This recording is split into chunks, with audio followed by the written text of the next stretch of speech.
Hey guys, Off the Mic Sports Network here. Another edition of Off the Top Rope. So we got to talk some AEW news. I got to give a shout out to Rich Ichino of Sports Illustrated. He did an interview, long form interview with Athena, the Ring of Honor Women's World Champion. She's held that for I think right around 1,000 days, if not like somewhere in that ballpark range. It's a historic title run that she's had, but she hasn't been really gotten a lot of, major TV exposure in AEW really since winning that championship. So, um, Athena was asked about her status for All In Texas. Mind you, she is from Dallas, which is not too far from Arlington. So she said, quote, "I don't know if that's in my stars. If not, I have a Ring of Honor pay-per-view that I will probably be defending the championship on. I would probably be super bummed out if I wasn't on All In, but honestly, there's still time." Okay.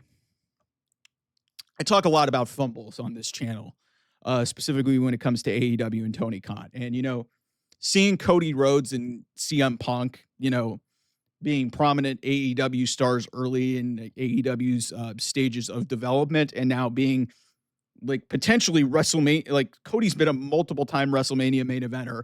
CM Punk just main evented WrestleMania. He is one of the most over guys in that place in WWE. Obviously, those are Tony fumbles. Like we can have fun about the NXT ones, like Ethan Page doing really well in NXT, Ricky Starks, and now you got Blake Monroe. Although Blake Monroe did reasonably well as Mariah May in AEW.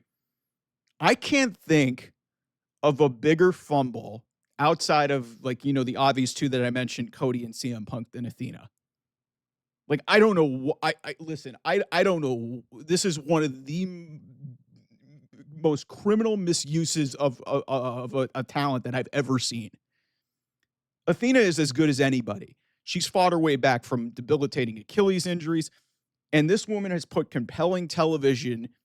Like, I've only seen clips of it, but the clips that have been aired, she has done an unbelievable job as the Ring of Honor champion.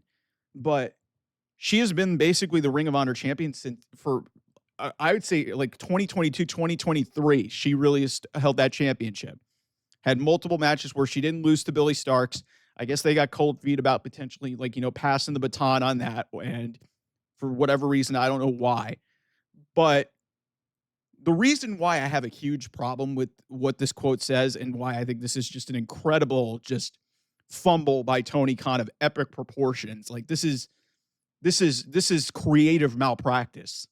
It really is, because Athena was featured heavily in the early promotion of All In Texas. She was front and center with the Ring of Honor Championship, posing with Swerve Strickland, posing with Mercedes Moné. Everybody and their mother knew, hey, Athena and Mercedes could be a really compelling matchup for the TBS title at All In Texas, because of obviously Athena's roots being from the Texas area, from the Dallas-Fort Worth area. It made a ton of sense. And for whatever reason, AEW just did not pull the trigger. And the only reason they did pull the trigger is they roped in Athena just so Mercedes could get another accolade and win another match. I'm shocked that she didn't take the Ring of Honor championship with her belt collector gimmick. But Athena gets brought up to the main AEW roster for the Owen Hart Cup Women's Tournament, only to lose in the semifinals, not even in the finals, lose in the semifinals to Mercedes Moné and never be mentioned on television again. And now you're being quoted publicly with publications in advance of a major event in your home state, and she doesn't know less than 4 weeks away. We're like 4 weeks out basically from this thing. It's June 18th as I record this. July 12th is when this event happens. And you mean to tell me that Athena, who is one of the best female professional wrestlers in the world, she's been tucked away on Ring of Honor television. She's barely gotten any exposure on AEW television. She's front and center promoting this event for you. You have an easy layup of a match, a dream match. You give it away on free television, and you're starved for female talent in terms of, hey, we've got really nobody outside of Tony Storm that's really over in this division.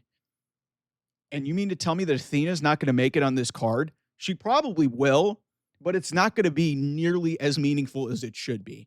And to me, that is a complete miscarriage of justice. Like, that is creative fucking malpractice. I don't know what sort of politics or bullshit played into this, but Athena should be on this card. She should absolutely be on this card. She should be facing Mercedes Moné for the TBS championship. You could have made it TBS title, TBS Ring of Honor title for title. You could have done something like that, and it would have felt like a big deal. And Tony Storm could have faced somebody if they could have built up an opponent, a challenger, rather than, forcing Tony and Mercedes. Granted, it is a big-time dream match. They didn't have to force this to get to the point that they need, because they have women there. They've all been beaten, and Athena was one of the latest casualties of this division. And shout out Rich Chino for getting that quote and, having that interview, because it's got to be tough for Athena, who was kind of unceremoniously tossed aside in WWE. She did all the things right. She was a great NXT Women's Champion, beat Asuka, which was a big fucking, well, it didn't beat Asuka. She was the one who followed Asuka. She had great matches with Asuka. And she did a lot of really good jobs. She was really over with the fans, and then injuries kind of derailed it. Vince McMahon really didn't get her gimmick as Ember Moon.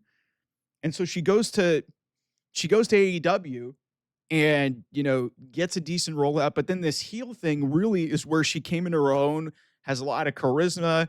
The whole minion thing, bringing something out of Lexi Nair, bringing something out of a young Billy Starks. Somebody, I don't know who this was on social media, and I'll have to get credit for it whenever somebody said that maybe this was partly because maybe Tony Khan was banking on Athena being one of the cornerstones of Ring of Honor if they got a mainstream television deal, but nobody gives a shit about Ring of Honor. It's got a lot of tradition to it, but nobody gives a shit about Ring of Honor in 2025. They don't. They don't think of it as a big time product. And for Athena really to just be the captain of that ship at this point in time, when nobody watches it, and then you, like I said, you put her front and center in front of all the media and make it seem like she's going to be a part of this show. And here we are a month away from this thing in her home state, and she's just been unceremoniously tossed aside. Everybody was saying, oh, maybe they'll find a way to get to a rematch with Mercedes at some point. Maybe they do. I mean, it should have happened at this show, but at that point, who's going to care? Who's going to care? Like, it's ridiculous that this is even a discussion right now. To me, in terms of the women, and there's been fumbles in this women's division, this is as bad as it gets. Because like I said, you put her out in front of the media, you had a ready-made, make-up sensible opponent, and instead you go the complete other route, go with Tony and Mercedes. It hasn't been built very well. And Athena's just sitting there on the sidelines after getting tossed aside in Boston 2 months ago, and nobody knows what she's doing unless you're an avid watcher of Ring of Honor. This is creative fucking malpractice at the highest order. Like, I have nothing else to say. This is one of the biggest fumbles in AEW history. Like, how you could have this woman saddled away on basically on an internet streaming server that a bunch of people aren't going to be bothered to find for 2.5, 3 years in the midst of one of the great women's title runs in professional wrestling. You have an opportunity to put her up against one of the greats that you've already saddled in, and you used her as a casualty just to get Mercedes to All In. AEW's got their priorities completely in the wrong places. Their women's division is in the shithole because they went all in with Mercedes, and hey, she's a great wrestler, but a lot of this has not netted anything. And when you've got somebody as talented as Athena, who was front and center publicizing this event, and it's in her home state, I think that's disrespectful to her. I think that's disrespectful to the fans universally. Even some of the diehard sickos understand that this is bullshit. What happened? Listen, man, like it's shocking. I saw that quote on Wednesday and I was shocked. I was like, how could you not have a spot for Athena on this show a month away? How could you not have that? She will probably, if there's a women's gauntlet, I think there's going to be a Ring of Honor show. But listen, she should be on All In. One of the biggest fumbles outside of Cody Rhodes and CM Punk in AEW history. Tony Khan, what the fuck are you doing? Anyway, thanks so much for watching. I'll see you guys. Bye bye.